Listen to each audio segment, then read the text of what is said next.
Bonsoir François Bayrou. Bonsoir. Merci d'être venu sur notre plateau. Vous êtes le président du MoDem, le maire de Pau. Vous avez déjeuné avec le président de la République dès le lendemain des élections. Vous lui avez parlé comme chef de parti hier à l'Élysée. Vous lui parlez régulièrement. Bon, nous, il nous a parlé ce soir. On a essayé de comprendre ce qu'il a dit, c'est-à-dire de quelle façon il avait pris acte de cette nouvelle donne politique qui était cette minorité pour la majorité sortante. Voilà. Alors, elle est majoritaire, mais très relative. Il a dit qu'il fallait gouverner et légiférer différemment, bâtir des compromis, écouter, respecter, mais pas rester dans l'immobilisme. Est-ce que ce n'est pas un peu flou, tout ça? Bon, c'est pas encore totalement précisé, on va dire. Donc, c'est flou. Et donc, qu'est-ce qu'il faut retenir de cette intervention? C'est le président de la République qui prend acte des résultats. Ça, c'est la première chose. Est-ce qu'il a fait assez d'autocritique sur sa personne ou sa manière de présider? Il y a des gens qui adorent les autocritiques, mais comme vous savez, je n'en suis pas. Je pense que très souvent, c'est de l'hypocrisie. On se bat la coupe en se couvrant la tête de cendre. Ça n'aurait pas été utile? Non, je pense que ce n'est pas le sujet. Les Français ont adressé à la nation tout entière, et au président de la République en particulier, et à tous les responsables politiques. Un message qui, pour moi, est extrêmement clair: vous devez changer votre manière de gouverner. D'accord. Et ce que le président de la République a dit dans une phrase, j'imagine, précisée: nous devons légiférer et gouverner autrement. Alors, ça n'est pas seulement des mots pour moi. Je ne crois pas qu'on puisse continuer comme ça. J'ai déjà eu l'occasion de vous le dire à ce micro. Je pense qu'on se tromperait à vouloir édulcorer le message. C'est ce qui est fait là? Non, il prend acte. Dites franchement ce que vous pensez. Et il a pris... Non, mais je veux dire, voilà, vous dites et on gagnerait à ne pas édulcorer le message. Donc est-ce que ça veut dire qu'il édulcore le message? Je dis toujours très précisément ce que je pense. Parce que c'est le seul moyen d'avoir un peu d'authenticité. Je dis qu'il faut changer le rapport entre les gouvernants et le peuple, des citoyens. Je pense qu'il faut changer la manière dont on se comporte quand on est au pouvoir. Je pense qu'au lieu de décider et de faire appliquer, ou de décider de telle ou telle réforme, et de penser que ceux qui doivent la voter vont la voter d'un bloc, aveuglément, il faut au contraire bâtir ces réformes, les construire avec eux sans leur demander de renier leur identité. C'est ce que j'avais appelé en sortant de l'Élysée hier, s'approcher au plus près possible de l'union nationale. Pourquoi j'ai dit au plus près possible? Parce que je sais bien que c'est impossible. Oui, parce qu'aujourd'hui, vous avez dit qu'il n'y a pas d'union nationale possible. Et non. Lui aussi, il l'a dit, le président, il l'a dit aussi, il n'y a pas d'union nationale. Alors, peut-être on peut expliquer les mots. Union nationale, qu'est-ce que ça veut dire? Ça veut dire que toutes les forces politiques, dans un contexte de guerre, par exemple, disent on va se mettre toutes ensemble pour essayer de faire quelque chose de bien. Ça, c'est l'union nationale. Et donc ça voudrait dire avec la France insoumise, avec le Rassemblement national, et ça vous dites c'est exclu. Et pas seulement avec elle, mais par exemple LR n'a pas du tout l'intention d'entrer, j'ai l'impression, d'entrer dans un contrat de gouvernement parce qu'ils se sont fait élire dans l'opposition. Pourquoi peut-on imaginer leur demander d'entrer dans la majorité? L'idée qu'il suffit de recréer la majorité qui n'a pas été donnée par les électeurs est une idée que moi je ne crois pas possible. Donc vous dites que Emmanuel Macron se trompe là aujourd'hui. Non, n'essayez pas de mettre le feu entre nous. Il se trouve que ce sont des sujets dont je parle très souvent. Mais ça veut dire qu'il n'a pas entendu le message? Non, je pense qu'il a parfaitement entendu le message. Et que ce qu'il en a dit sur 2 ou 3 sujets, les fractures du pays, le fait qu'il va falloir désormais chercher des compromis, et le fait qu'on doit légiférer et gouverner autrement, ce sont des mots qui ont été choisis, j'imagine, ça dit quelque chose d'essentiel. Mais je pense qu'on se tromperait en édulcorant ce qui est en train de se passer, en faisant comme s'il ne se passait pas grand-chose au fond, comme si c'était à peu près normal. Je crois que c'est une des dernières chances offertes pour qu'on ressaisisse la situation et qu'on essaie de manifester par l'attitude, par le style, par la présence, par la manière d'être, que les Français ont été entendus. Alors attendez, parce que quand moi je vous entends, j'entends une critique du macronisme. J'entends une critique du style d'Emmanuel Macron, du fonctionnement d'Emmanuel Macron, du fonctionnement de ses ministres, et on va y venir, de sa première ministre, on va y venir. Mais ce que vous dites là, c'est les Parisiens, les technos, les déracinés, les gens d'en haut, enfin tout ce qu'on entend à droite à gauche, finalement vous souscrivez à cette thèse. Et ceux-là, il ne faut plus qu'ils soient au pouvoir. Nous avons eu, je ne sais pas combien d'interviews dans notre vie commune, mais un assez grand nombre. Je ne crois pas qu'il y en ait une seule où je ne vous ai pas dit qu'il y avait quelque chose qui n'allait plus dans, comme Shakespeare aurait dit, au royaume de Danemark, hein, dans notre manière d'envisager la vie publique. Il y a quelque chose qui ne va plus. Qu'est-ce que c'est ce quelque chose qui ne va plus? On n'arrive pas à expliquer aux citoyens ce qu'on veut faire. Ils ne peuvent pas y participer. Ils ne se sentent pas reconnus au sens personnel du terme. Mais n'allons pas trop vite, parce que vous, les médias, vous êtes pris là-dedans aussi. Bien sûr. Exactement la même chose. Oui. Moi, ce que on essaye d'expliquer, mais c'est vrai qu'il y a un langage, par exemple, technocratique qui est assez difficile à comprendre. Ce que je crois c'est une notation qui va vous paraître trop simple et peut-être un peu étrange. Je pense qu'il y a un face-à-face entre ceux qui sont d'un côté de l'écran et ceux qui sont de l'autre côté. Et que le langage des uns, la parole des uns, n'est plus comprise par les autres. Tant qu'on ne se rendra pas compte que ce qui est en cause, ce qui est gravement en cause dans le résultat de ces élections, mais dans l'abstention, ce qui est gravement en cause, c'est la manière dont nous exerçons le pouvoir. Est-ce que ce que vous dites, est-ce que c'est pas ce qui est gravement en cause, c'est que nous, MoDem, nous ne sommes pas au pouvoir suffisamment, ou que moi, François Bayrou, je ne suis pas le Premier ministre? Ceci est ridicule, d'accord? Parce que il se trouve que je me suis présenté 3 fois à l'élection présidentielle. Excusez-moi, je ne suis pas à demander des places ou des avantages. Les avantages ou les places, je les gagne, mais je ne les quémande pas. Donc, de ce point de vue-là, soyons certains. Vous ne vous rendez pas compte.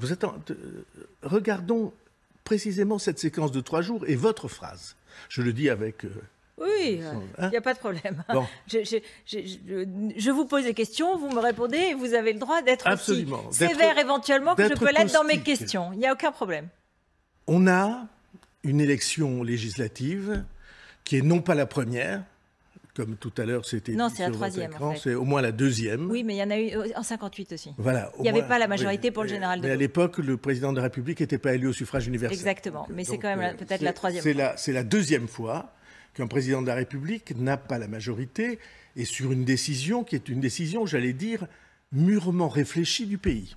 Parce que là, on a eu une campagne, on a dit, voilà, avec des surprises formidables ou impressionnantes, le surgissement du Front National en est une, le relatif insuccès de la France Insoumise en est une, tout ça, il y a eu plein de surprises, mais il y a une chose qu'on sait, c'est que les électeurs ont voté, ceux qui ont voté, ils ont voté en connaissance de cause. Il y a 3 jours. C'est une élection qui est, pour moi, une sorte de tremblement de terre. On va dire ça, les choses comme ça. Mais... Et vous, le mercredi soir, vous dites, mais au fond, est-ce que c'est pas parce que la place du parti politique dont vous êtes le président, le responsable, n'est pas suffisante? On a 50 députés et un peu plus. Bon, franchement, il y a beaucoup de gens qui voudraient être là. Ça n'est pas ce que je dis, Ruth Elkrief. Écoutez-moi sur ce point. Nous avons une crise démocratique majeure. Oui, mais... On peut faire semblant, une fois de plus, donnez-moi vos solutions. J'entends très bien. Alors, donnez-moi vos solutions. Parce que moi, je peux voir aussi, dans cette Assemblée nationale, un de vos désirs, qui est la proportionnelle, même si ça ne l'est pas complètement, c'est-à-dire une représentation à peu près réelle, pas exact au centimètre près, de la société française. Et on peut s'en féliciter aussi. Oui. Donc, Voilà. Ce Donc, que, oui, mais ce que précisément, donc qu'est-ce que vous voulez faire de plus maintenant? Concrètement, qu'est-ce qu'il faudrait faire? Je suis en train de faire. C'est-à-dire, les Français ont enfin obtenu le pluralisme parlementaire qu'ils attendaient. Oui. Alors le chemin a été un peu compliqué, un peu bizarre. Ils sont arrivés à ce résultat par un scrutin majoritaire étrange, parce que s'il y avait eu la proportionnelle, chacune des forces de gauche se serait présentée sous ses couleurs. Et donc le dialogue aurait été plus simple, et peut-être on aurait eu des manifestations de cet ordre à droite aussi. Et ça aurait été plus clair. Mais mettons ça de côté. Je pense qu'il faut qu'on sorte de l'idée que les décisions sont prises dans un lieu unique et ensuite adoptées quasi automatiquement. C'est ça qu'on dit quand on dit on va faire une majorité, celle-là ou une plus large. Moi, je pense que la construction des décisions doit se faire en tenant compte des différentes sensibilités, en tenant compte. Donc vous remettez vous remettez à plat le programme présidentiel? Oui. Pourquoi pas? Les gouvernements sont là pour ça. Je pense, je crois que j'ai dit même à votre micro, mon idéal d'institution, c'est un président fort, il est élu au suffrage universel. Un gouvernement fort et un parlement fort. Le parlement fort, on l'a. Oui. Maintenant, il est, disons, un parlement indocile. Et c'est très bien que les parlements soient indociles. Et un gouvernement fort. Et pour l'instant, la perception... Fort, ça veut dire autonome par rapport au président, en quelque sorte, autonome politiquement, autonome d'une... Il ne peut pas être indépendant du président, puisqu'il est nommé par lui. Oui. Mais le président le nomme pour qu'il soit en situation de responsabilité, pour qu'il propose, lui. Vous vous souvenez du texte de la Constitution, l'article 20, qui dit le gouvernement détermine et conduit la politique de la nation. Et moi, je trouve très bien, c'est une discussion qu'on a très souvent avec le président de la République en dehors de tout contexte. Je trouve très bien qu'on ait deux sources de légitimité, le président et le gouvernement. Et cette fois-ci, je pense nécessaire qu'on change le logiciel sur ces sujets. Et donc, c'est pas des petites choses médiocres dans lesquelles nous sommes. C'est pas des questions de marchandage. Non, mais alors... Nous sommes dans une conception différente des institutions, dans laquelle, moi, je crois pas du tout à l'idée qu'on va faire un pacte de gouvernement avec les formations politiques qui ont été élues dans l'opposition. Je pense qu'elles ne le voudraient pas, et que ça serait au fond pas totalement les respecter. Pardon, mais les électeurs, par exemple, des Républicains, lorsqu'ils entendent un président Macron, pour lequel ils ont voté souvent au premier tour de la présidentielle, en bonne partie, leur dire qu'il veut un programme dans lequel il y a des progrès sociaux, de la souveraineté, du progrès écologique, de la sécurité, de la justice, qui soit crédible et financé, sans baisse d'impôts et sans augmentation de la dette, ça peut sonner joliment à leurs oreilles. Et ce n'est pas une question d'alliance ou de pas alliance. C'est exactement ce que je vous dis. Je pense que les lois votées doivent être travaillées avec les oppositions, autant ou pas autant. Avec les oppositions, comme on le fait avec les majorités. Donnez-moi un exemple. Écoutez, je vais prendre un exemple très simple, parce qu'il s'est réalisé. Quand le ministre de l'économie, qui s'appelait Emmanuel Macron à l'époque, a voulu faire une loi nouvelle sur la modernisation de l'économie, il a passé 2 mois à travailler avec les oppositions. Oui, mais il a eu un 49.3 parce qu'il lui manquait quelques voix. Non, pas du tout. Si. Pas du tout. Si vous lisez le texte du Premier ministre de l'époque, il a dit que ce n'était pas vrai. Il manquait des voix dans la majorité. Oui, bien sûr, oui. Pas dans l'opposition, dans la majorité. Les voix des oppositions, elles étaient là. Oui, mais c'était les frondeurs à l'intérieur de la majorité. C'était une forme d'opposition. Et donc, c'est complètement illégitime de comparer les deux. Alors, comment vous faites ce gouvernement? Parce que, tout le monde vous a entendu ce matin, chez nos confrères de France Inter, dire une phrase qui a, soyons francs, qui a blessé la Première ministre. Sûrement pas. Je pense que la Première ministre est quelqu'un de très bien. Elle le sait parce qu'on se parle assez. Vous lui avez parlé aujourd'hui? Non, mais j'aurai l'occasion demain ou après-demain. Je dis que Vous avez dit qu'elle était technicienne et qu'il fallait quelqu'un de politique. Et dans son entourage, on a dit non. Mais nous, on a fait l'assurance chômage, la réforme de la SNCF. C'est des grosses réformes difficiles. On a négocié avec les syndicats et tout. C'est pas de la politique, ça? Ce serait pas un peu misogyne, ça? C'est ça qui est dit aujourd'hui. Vous me sentez misogyne, Ruth Elkrier? J'en sais rien, je vous pose la question. Non, vous n'en savez rien. Donc cette attaque n'est pas... C'est pas une attaque, c'est une question et je vous rapporte ce qui a été dit aujourd'hui. Oui, moi je dis que l'idée qu'on ne change rien dans la manière de gouverner est contradictoire avec le message que les Français ont envoyé. Donc il faut changer de Premier ministre? Non, je ne dis pas ça. Je dis qu'il faut changer la manière de gouverner, que ça n'est pas seulement une adaptation qu'on est en train de faire. Je dis, peut-être je suis minoritaire, j'accepte de l'être, j'ai souvent été. Je dis simplement qu'il y a quelque chose qui ne va plus dans la manière dont les Français perçoivent ceux qui les gouvernent. Parce qu'ils ne sentent pas suffisamment ils se sentent pas suffisamment reconnus, ils ne sentent pas suffisamment d'empathie, comme on dit, c'est-à-dire le partage des sentiments. Donc il fallait leur parler autrement tout à l'heure. Le président aurait dû leur dire, je vous ai compris, j'ai entendu que vous vouliez le SMIC à 1 500 €, j'ai entendu que vous ne vouliez pas la retraite à 65 ans. Je ne crois rien de tout ça. Je pense que les Français sont très loin d'être complètement aveugles en face des problèmes du pays. Je ne crois pas qu'ils croient aux solutions miracles. Je ne crois pas qu'ils pensent que les gouvernants ont des baguettes magiques. Je ne crois pas qu'ils pensent qu'il suffit d'ajouter des zéros au chèque pour que tout se passe très bien. Je ne crois rien de tout ça. Je pense simplement qu'il faut prendre au sérieux les messages qui sont envoyés. Et prendre au sérieux les messages qu'ils ont envoyés, selon moi, c'est essayer de composer différemment les équipes gouvernementales, d'essayer de mieux représenter les sensibilités différentes. Par exemple, avoir des personnalités venues d'autres univers que la politique pure. Exactement, mais pas seulement d'autres univers. Des académiciens, des intellectuels, par exemple, mais pas seulement. Je sais pas, ou d'autres univers, des agriculteurs, d'autres univers politiques que la majorité pure. Sortir de l'entre-soi, qui est un entre-soi de manière d'être. Je dis ça, c'est des gens que j'aime bien. On vit depuis longtemps ensemble, je partage leur... Ils sont doués souvent, intelligents souvent. La France ne comprend plus ses gouvernants. Vous entendez ça? Pardon de le dire avec un peu de véhémence ou trop de véhémence. Là, les députés viennent d'être élus et les ministres qui ont été battus vont quitter ce gouvernement. Eh bien, Ruth Elkrier, alors il n'y a pas de problème.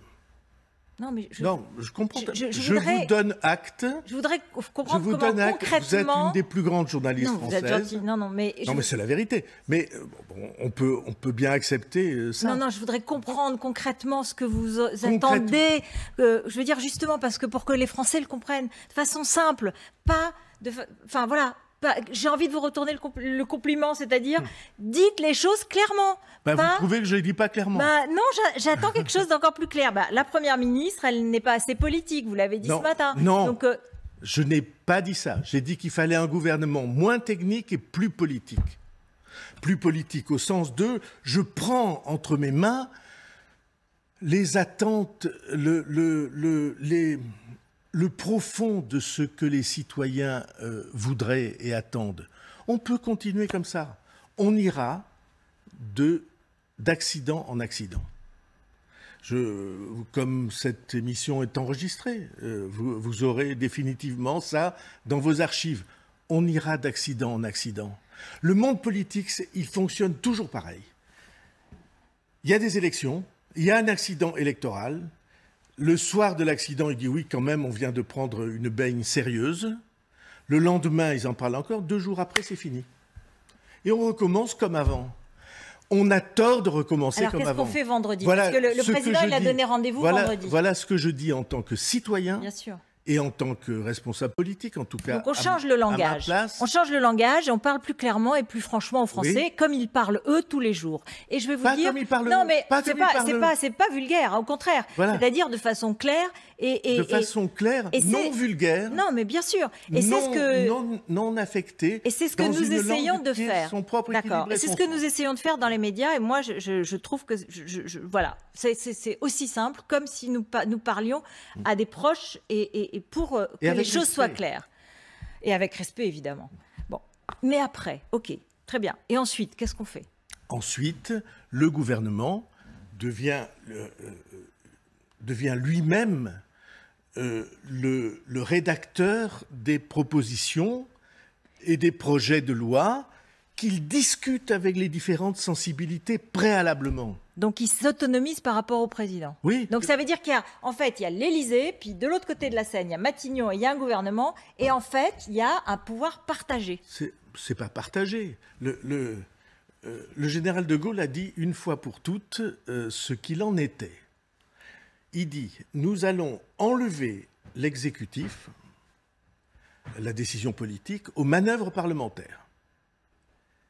Le président de la République composera le gouvernement en tenant compte des nuances de l'Assemblée nationale. Il tient compte des nuances de l'Assemblée nationale.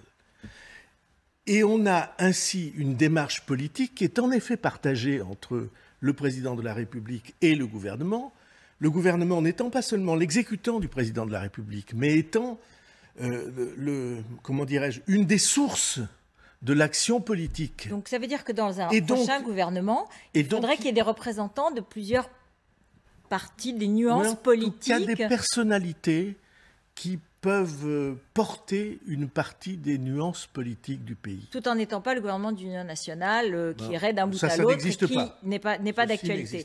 Donc ça, c'est votre message ce soir. Je reviens quand même sur Elisabeth Borne. Je vais essayer de trouver une phrase un peu plus juste.